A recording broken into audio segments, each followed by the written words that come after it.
김대우TV의 헌법 및 법무사 시험 대비 국가 긴급권에 관한 문제를 풉니다. 4번 대통령의 국가 긴급권에 관한 다음 설명 중 가장 옳지 않은 것은 1번 국가 긴급권은 법치주의의 의회로서 위기 극복이라는 소극적 목적을 위해 발동되어야 하며 기간 범위에 있어 목적 달성에 불가결한 최소한도 내로 한정되어야 한다.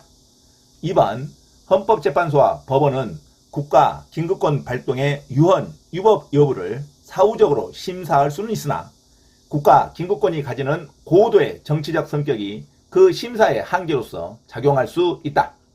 3번 대법원은 소위 유신헌법 제53조에 근거한 대통령 긴급조치 제1호에 대하여 비록 그 발동 당시 시행 중이던 유신헌법에 위배되지는 아니하나 현행헌법에 비춰 그 발동 요건을 갖추지 못하여 유헌, 유법이라고 판시한 바 있다. 이게 틀린 문장입니다. 그 당시 시행 중이던 유신헌법에도 위배됐다는 게 대법원의 결정입니다.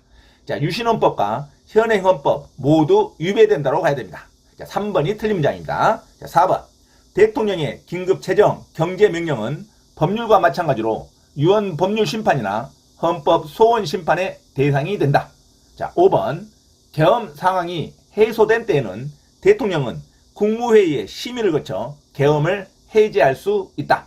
자, 다음은 헌법 및 법무사 시험 대비 국가 긴급권에 관한 문제를 풉니다.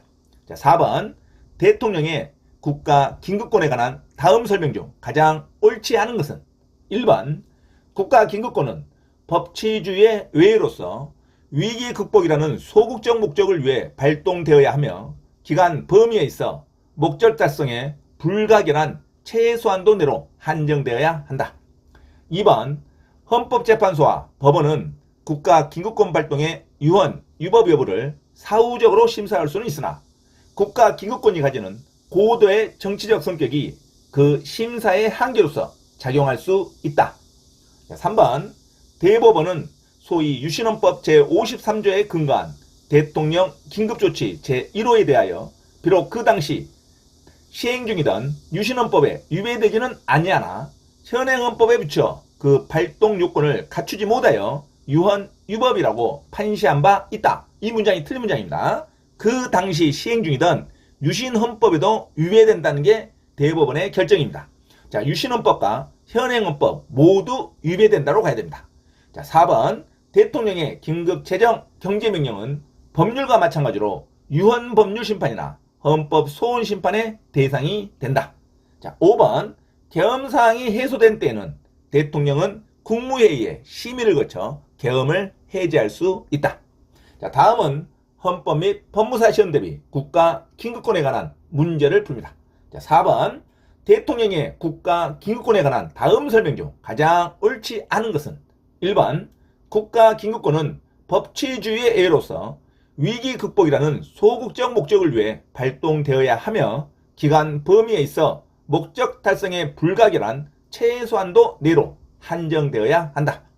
2번 헌법재판소와 법원은 국가 긴급권 발동의 유헌, 유법 여부를 사후적으로 심사할 수는 있으나 국가 긴급권이 가지는 고도의 정치적 성격이 그 심사의 한계로서 작용할 수 있다.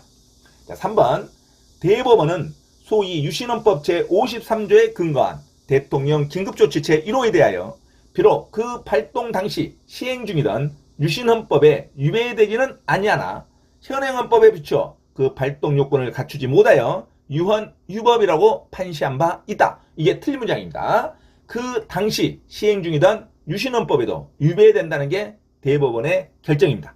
자, 유신헌법과 현행헌법 모두 위배된다고 가야 됩니다. 정답 3번으로 기억하시기 바랍니다.